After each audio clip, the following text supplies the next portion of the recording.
Hello friends, welcome to Satyajit GS academy. आज हम इस वीडियो में बिहार दरोगा और बीपीएससी 67 के लिए मॉक टेस्ट नंबर 22 लेकर आए, जिसके सारे प्रश्न बहुत ही महत्वपूर्ण हैं। इससे पहले हमारे चैनल पर मॉक टेस्ट नंबर 1 से लेकर 21 तक अपलोड है। अगर आप लोगों ने वीडियो नहीं देखा तो चैनल के प्लेलिस्ट में जाकर देख सकते हैं। ये सारे प्रश्न महत्वपूर्ण होंगे जो आगे आने वाले एग्ज़ाम के लिए एज इट इज़ प्रश्न इनसे आने की पूरी संभावना है। तो वीडियो के अंत तक बने रहें। इसमें कुल 35 प्रश्न शामिल किए गए और आज के वीडियो का कट ऑफ 30 रखा गया। तो आइए वीडियो की शुरुआत करते हैं। जौनपुर शहर की स्थापना किसने किया था? जौनपुर शहर की स्थापना किसने किया था? तो इसकी स्थापना फिरोज शाह तुगलक ने किया था। ऑप्शन बी सही होगा, फिरोज शाह तुगलक ने।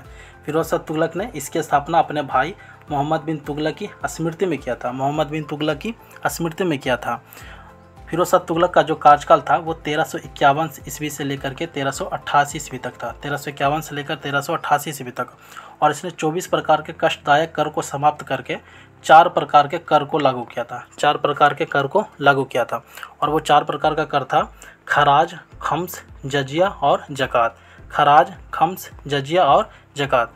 फिरोज शाह तुगलक इसके अलावा इसने बहुत सारा उपकारी वाला काम करने के कारण इसे द्वितीय अकबर भी कहा जाता है। इसे दूसरा अकबर भी कहा जाता है, दूसरा अकबर।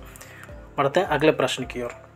विजयनगर साम्राज्य का चौथा राजवंश कौन था? तो विजयनगर साम्राज्य की स्थापना 1336 ईस्वी में हरियर और बुक्का करता है और मोहम्मद बिन तुगलक के कार्यकाल में। तो इसका जो चौथा राजवंश होता है वो होता है अराविडु वंश। चौथा राजवंश होता है अराविडु वंश, जबकि इसका पहला राजवंश संगम राजवंश, दूसरा राजवंश सालुब राजवंश और तीसरा राजवंश तुलुब राजवंश। तुलुब राजवंश। बढ़ते हैं अगले प्रश्न की ओर। मोहम्मद बिन तुगलक के बारे में कौन सा कथन गलत है? गलत कथन को चुनना है। यह शेख अलाउद्दीन का शिष्य था, बिल्कुल सही है। मोहम्मद बिन तुगलक के गुरु का नाम शेख अलाउद्दीन था। इसने जीन प्रभु सूरी नामक जैन साधु को सम्मान प्रदान किया था, ये भी सही है। इनके काल में ईरान का यात्री इब्न बतूता भारत आया था, तो ये स्टेटमेंट गलत है। इब्न बतूता तो आया था लेकिन वो ईरान का यात्री नहीं था, बल्कि अफ्रीका देश का मोरक्को का यात्री था। अफ्रीका महाद्वीप का मोरक्को देश का यात्री था इब्न बतूता। और ये भारत आया था 1333 ईस्वी में। भारत आया था 1333 ईस्वी में। और इसने रेहला नाम का एक किताब लिखा था जो कि एग्ज़ाम में बहुत बार पूछा जाता है। एडवर्ड थॉमस ने इसे प्रिंस ऑफ मैनर्स की संज्ञा दी थी, बिल्कुल सही है। तो इसमें गलत स्टेटमेंट हो गया ऑप्शन सी। इसका राइट आंसर होगा ऑप्शन सी। बढ़ते अगले प्रश्न की ओर। भारत में नर बलि प्रथा पर प्रतिबंध किस गवर्नर जनरल ने लगाया था? भारत में नर बलि पर प्रतिबंध लॉर्ड हार्डिंग लगाया था, लॉर्ड हार्डिंग ने। और इसका कार्यकाल था 1844 ईस्वी से लेकर के 1848 ईस्वी तक। 1844 से लेकर के 1848 ईस्वी तक। जबकि लॉर्ड कैनिंग की बात करें तो ये भारत का प्रथम वायसराय है। वायसराय बनने वाला ये प्रथम व्यक्ति है। भारत का प्रथम वायसराय लॉर्ड कैनिंग है। जबकि रिपन की बात करें तो रिपन को सज्जन रिपन भी कहा जाता है और इसने वर्नाकुलर प्रेस एक्ट का निरस्त किया था, जिसे लागू किया था लॉर्ड लिटन ने। डलहौजी की बात करें तो डलहौजी का एक बहुत बार फेमस है जो कि पूछा जाता है कार्यकाल तो 1848 से लेकर 1856 ईस्वी तक। इसने व्यक्तिगत सिद्धांत लगाया, इसके तहत सर्वप्रथम सतारा को हड़पा और भी बहुत सा कार्यकाल लॉर्ड डलहौजी का होता है। बढ़ते अगले प्रश्न की ओर। इनमें से कौन सा मिलान सही है? सही मिलान को चुनना है कि कौन सा मिलान सही है। अहोम विद्रोह बंगाल गलत है। अहोम विद्रोह बंगाल नहीं बल्कि असम में हुआ था। पाइका विद्रोह बिहार, ये भी गलत है, क्योंकि पाइका विद्रोह बिहार में नहीं बल्कि उड़ीसा में हुआ था। पाइका विद्रोह उड़ीसा में हुआ था। नील विद्रोह तमिलनाडु, ये भी गलत है। नील विद्रोह तमिलनाडु में नहीं बल्कि बंगाल में हुआ था। रामोसी विद्रोह पश्चिमी घाट, ये सही है। तो ऑप्शन डी आपका सही हो जाएगा कि रामोसी विद्रोह पश्चिमी घाट में हुआ था। बढ़ते हैं अगले प्रश्न की ओर। टाइटेनिया किस ग्रह का सबसे बड़ा उपग्रह है? टाइटेनिया किस ग्रह का सबसे बड़ा उपग्रह है? तो ये अरुण ग्रह का सबसे बड़ा उपग्रह है। टाइटेनिया अरुण ग्रह का सबसे बड़ा उपग्रह है। इसमें कन्फ्यूजन क्या होता है कि एक है टाइटन, जो टाइटन ग्रह है वो शनि ग्रह का सबसे बड़ा उपग्रह है। टाइटन जो उपग्रह है वो शनि ग्रह का सबसे बड़ा उपग्रह है। और टाइटेनिया हो गया अरुण ग्रह का सबसे बड़ा उपग्रह। और एक होता है ट्राइटम, ट्राइटम। तो ट्राइटम अरुण ग्रह का सबसे बड़ा उपग्रह है और इसका जो आकार होता है वो चंद्रमा के आकार से बड़ा होता है। ट्राइटम का जो आकार है वो चंद्रमा के आकार से बड़ा है। तो तीनों प्रश्न महत्वपूर्ण है, ध्यान रखिएगा। बढ़ते हैं अगले प्रश्न की ओर। इनमें से कौन सा कथन सही है? सही कथन को चुनना। पृथ्वी के घूर्णन गति के कारण ऋतु परिवर्तन होता है, गलत है। पृथ्वी की परिक्रमण गति के कारण दिन और रात की घटना घटती है, ये भी गलत है। एक्चुअली होता क्या है कि पृथ्वी के घूर्णन गति के कारण दिन और रात की घटना घटती है और पृथ्वी की परिक्रमण गति के कारण ऋतु परिवर्तन होता है। पृथ्वी की परिक्रमण गति के कारण ऋतु परिवर्तन होता है। तो ऑप्शन डी सही हो जाएगा कि दोनों गलत हैं, दोनों गलत हैं। बढ़ते हैं अगले प्रश्न की ओर। इनमें से कौन सा बौना ग्रह नहीं है? बौना ग्रह कौन नहीं है? तो ध्रुव तारा, ऑप्शन डी सही होगा। ध्रुव तारा बौना ग्रह नहीं है। बाकी शेष तीनों प्लूटो, चेरॉन, सेरस, ये तीनों का तीनों बौना ग्रह है। प्लूटो पहले ग्रह में की संज्ञा में आता था, लेकिन 2006 के बाद से इसे बौना ग्रह की संज्ञा दे दिया गया था, 2006 के बाद से। बढ़ते हैं अगले प्रश्न की ओर। परतदार चट्टान इनमें से किसे कहा जाता है? परतदार चट्टान अवसादी चट्टान को कहा जाता है, ऑप्शन बी सही होगा। परतदार चट्टान अवसादी चट्टान को कहा जाता है और अवसादी चट्टान से कोयला, पेट्रोलियम गैस और प्राकृतिक ईंधन निकाले जाते हैं। अवसादी चट्टान से ही कोयला निकाले जाते हैं। बढ़ते हैं अगले प्रश्न की ओर। इनमें से कौन सा नेपाल की सीमा से सटे भारतीय राज्य नहीं है? इंपॉर्टेंट होगा प्रश्न। नेपाल की सीमा से सटे भारतीय राज्य का ट्रिक है नेपाल का USB, नेपाल का USB। यू से हो गया उत्तराखंड और उत्तर प्रदेश, एस से हो गया सिक्किम और बी से हो गया बिहार और पश्चिम बंगाल। बी से बिहार और बंगाल यानी पश्चिम बंगाल। तो इसमें असम शामिल नहीं है, असम ये शामिल नहीं है। तो ऑप्शन बी आपका सही हो जाएगा। और नेपाल की सीमा से सटे सबसे लंबे राज्य जो होता वो है बिहार का, वो है बिहार। बढ़ते हैं अगले प्रश्न की ओर। खसरा के उपचार के लिए उपयोग किए जाने वाला टीका कौन है? खसरा के उपचार के लिए उपयोग किया जाने वाला टीका MMR है। MMR, एम का फुल फॉर्म होता है मेसल्स, मम्प्स और रेबल्स और रूबेला, रेबल्स ने रूबेला, RUBELL है। तो MMR का टीका दिया जाता है खसरा के उपचार के लिए। बढ़ते हैं अगले प्रश्न की ओर। हेलोफाइट्स अच्छी वृद्धि किस मृदा में करते हैं? तो हेलोफाइट्स जो होते हैं वो अच्छी वृद्धि क्षारीय मृदा में करते हैं, ऑप्शन ए सही होगा, क्षारीय मृदा में। बढ़ते हैं अगले प्रश्न की ओर।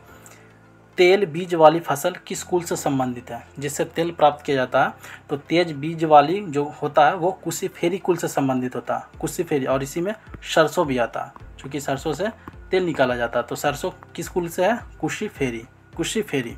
बढ़ते हैं अगले प्रश्न की ओर। इनमें से गलत कथन को चुने, गलत कथन को चुनना है। वायु न तो तत्व है और न ही यौगिक, बिल्कुल सही है। वायु न तो तत्व है और न ही तो यौगिक। NP एक मिश्रित उर्वरक है, बिल्कुल सही है।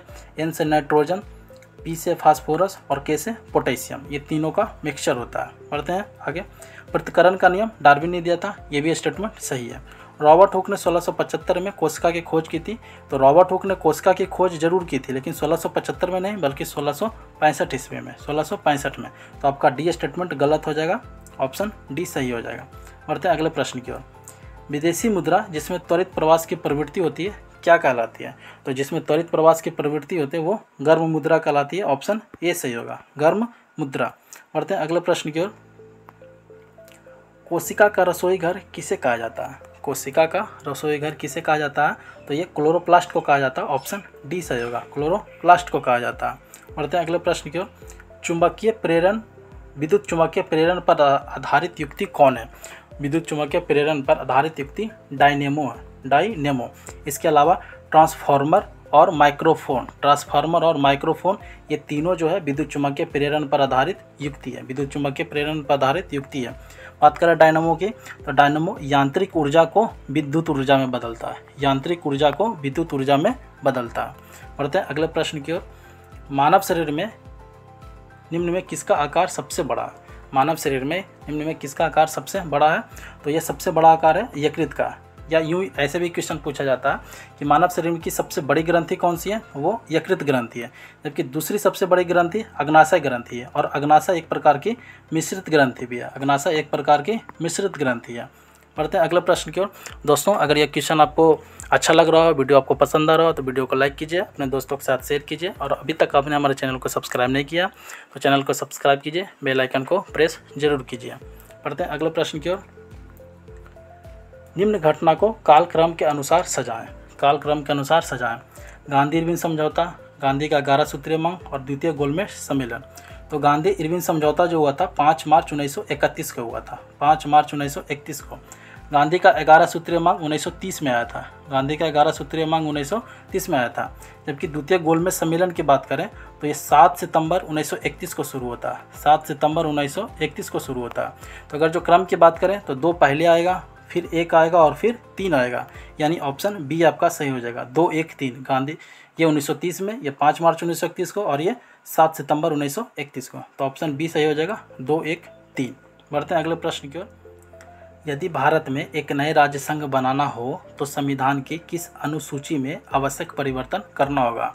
तो जो नया राज्य बना जाता तो वो पहली अनुसूची में परिवर्तन किया जाता, पहली अनुसूची में। क्योंकि दूसरी अनुसूची की बात करें तो इसमें महत्वपूर्ण पदाधिकारियों का वेतन का चर्चा है, तीसरे में महत्वपूर्ण पदाधिकारियों का शपथ का चर्चा है, और चौथी में राज्य और केंद्र शासित प्रदेश में राज्यसभा में प्रतिनिधित्व की चर्चा है। राज्य और केंद्र शासित प्रदेश में राज्यसभा में प्रतिनिधित्व की चर्चा है। तो चारों अनुसूची महत्वपूर्ण है, ध्यान रखिएगा। और यहाँ से आपको क्वेश्चन बताना है कि जब संविधान लागू हुआ था उसमें अनुसूची की संख्या कितनी थी? जिसमें संविधान लागू हुआ था उसमें अनुसूची की संख्या कितनी थी, और वर्तमान में अनुसूची की संख्या कितनी है, और वर्तमान में अनुसूची की संख्या कितनी है। बढ़ते हैं अगले प्रश्न की ओर। मसूद जनजाति कहाँ पाई जाती है? जो मसूद जनजाति होती है वो पाकिस्तान में पाई जाती है, ऑप्शन डी सही होगा। मसूद जनजाति पाकिस्तान में पाई जाती है। बढ़ते हैं अगले प्रश्न की ओर।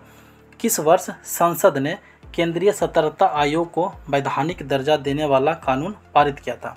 तो केंद्रीय सतर्कता आयोग का गठन जो हुआ था 1964 में हुआ था। इसका गठन 1964 में होता है संथानम समिति की सिफारिश पर, संथानम समिति की सिफारिश पर।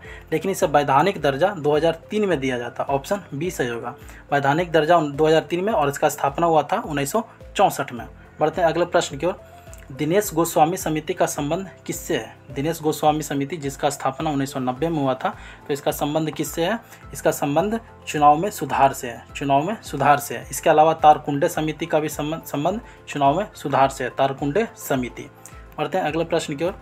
संविधान के किस अनुच्छेद में संशोधन के बाद एक व्यक्ति को एक या एक से अधिक राज्य का राज्यपाल नियुक्त किया जा सकता है? Very very important question.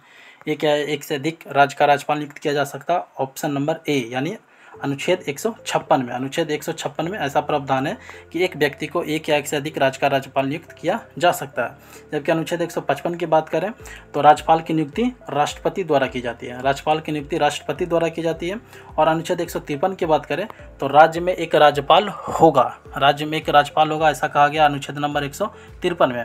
जबकि 213 की बात करें तो राज्यपाल जो अध्यादेश जारी करते हैं वो आर्टिकल नंबर 213 के तहत जारी किया जाता है। बढ़ते हैं अगले प्रश्न की ओर। किस वर्ष राष्ट्रीय पिछड़ा आयोग को संवैधानिक दर्जा दिया गया था? Very very important question.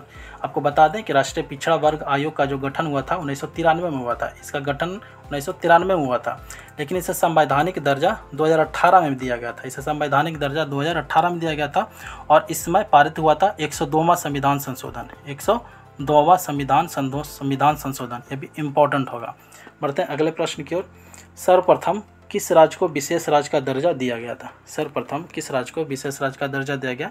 तो ये असम को दिया गया था, और असम को दिया गया था 1969 में। 1969 में 3 राज्य को विशेष राज्य का दर्जा दिया जाता है, असम, नागालैंड और जम्मू कश्मीर को। इन तीनों को विशेष राज्य का दर्जा 1969 में दिया जाता है, लेकिन सर्वप्रथम असम को दिया जाता है, सर्वप्रथम असम को दिया जाता है। और अभी तक अंतिम राज्य जिसे विशेष राज्य का दर्जा दिया गया वो है उत्तराखंड, और इसे दिया गया था 2001 में। 2001 में अंतिम राज्य जिसे विशेष राज्य का दर्जा दिया गया। बढ़ते अगले प्रश्न की ओर। किस अनुच्छेद में अपशिष्ट शक्ति का वर्णन है? किस अनुच्छेद में अपशिष्ट शक्ति का वर्णन है? तो ये वर्णन है अनुच्छेद नंबर 248 में, ऑप्शन सी सही होगा। अनुच्छेद नंबर 248 में। और भारत में जो अपशिष्ट शक्ति है उस पर कानून बनाने का अधिकार केंद्र सरकार के पास है। भारत में जो अपशिष्ट शक्ति है उस पर कानून बनाने का अधिकार केंद्र सरकार के पास है। जबकि अमेरिका में, यूएसए में अपशिष्ट शक्ति पर कानून बनाने का अधिकार राज्यों को दिया गया। अपशिष्ट शक्ति पर कानून बनाने का अधिकार राज्यों को दिया गया। बढ़ते हैं अगले प्रश्न की ओर। पहला वित्त आयोग कब गठित किया गया था? पहला वित्त आयोग कब गठित किया गया था? तो ये 1951 में किया गया था, और इसके प्रथम जो अध्यक्ष थे वो थे केसी नियोगी। वित्त आयोग की स्थापना आर्टिकल नंबर 280 के तहत राष्ट्रपति करते हैं हर 5 साल पर, राष्ट्रपति करते हैं हर 5 साल पर। जबकि द्वितीय वित्त आयोग की स्थापना 1956 में, तृतीय वित्त आयोग का स्थापना 1964 में, और चतुर्थ जो वित्त आयोग का स्थापना है 1964 में किया गया था। बढ़ते हैं अगले प्रश्न की ओर। भारत में सर्वप्रथम कार्यवाहक प्रधानमंत्री कौन थे? भारत में सर्वप्रथम कार्यवाहक प्रधानमंत्री गुलजारीलाल नंदा थे। जब 1964 में पंडित जवाहरलाल नेहरू का आकस्मिक मृत्यु हो जाती है तो इन्हें कार्यवाहक प्रधानमंत्री बनाया जाता है। जबकि मोरारजी देसाई सबसे अधिक उम्र में बनने वाले प्रधानमंत्री हैं और चौधरी चरण सिंह प्रधानमंत्री बनते हैं लेकिन लोकसभा का एक भी दिन सामना नहीं करते हैं। बढ़ते हैं अगले प्रश्न की ओर, जो कि आज का हमारा क्वेश्चन का आखिरी होगा। सर्वोच्च न्यायालय की अवधारणा किस देश के संविधान से लिया गया? तो सर्वोच्च न्यायालय की अवधारणा अमेरिका के संविधान से लिया गया, ऑप्शन बी सही होगा। सर्वोच्च न्यायालय अमेरिका के संविधान से लिया गया। यहाँ से 5 प्रश्न आपको करंट अफेयर्स का दिया जा रहा है। भारतीय वन्यजीव संस्थान ने किस राज्य में मोबाइल ऐप के जरिए बंदरों की जनगणना को शुरू किया? बंदरों की जनगणना को शुरू किया और वो राज्य है हरियाणा, ऑप्शन डी सही होगा। हरियाणा ने बंदरों की जनगणना को शुरू किया है। बढ़ते अगले प्रश्न की ओर, उत्तराखंड में उत्पादित जैविक बाजरा की पहली खेप किस देश को निर्यात की जाएगी? वेरी वेरी इंपॉर्टेंट क्वेश्चन होगा ये। तो किस देश को की जाएगी? तो वो डेनमार्क को की जाएगी, ऑप्शन बी सही होगा। डेनमार्क को की जाएगी, ऑप्शन बी सही होगा। बढ़ते अगले प्रश्न की ओर, अंतर्राष्ट्रीय नर्स दिवस कब मनाया जाता है? तो अंतर्राष्ट्रीय नर्स दिवस 12 मई को मनाया जाता है, ऑप्शन ए सही होगा। 12 मई को। 1 मई को विश्व लेबर दिवस मनाया जाता है। और यहाँ से आपको एक और क्वेश्चन बताना है कि 5 जून को कौन सा दिवस मनाया जाता है? 5 जून को कौन सा दिवस मनाया जाता है? बढ़ते हैं अगले प्रश्न की ओर, भारतीय चावल अनुसंधान संस्थान के निदेशक किसे बनाया गया? तो भारतीय चावल अनुसंधान संस्थान के निदेशक RM सुंदरम को बनाया गया और ये भारत में कटक में स्थित है, कटक में।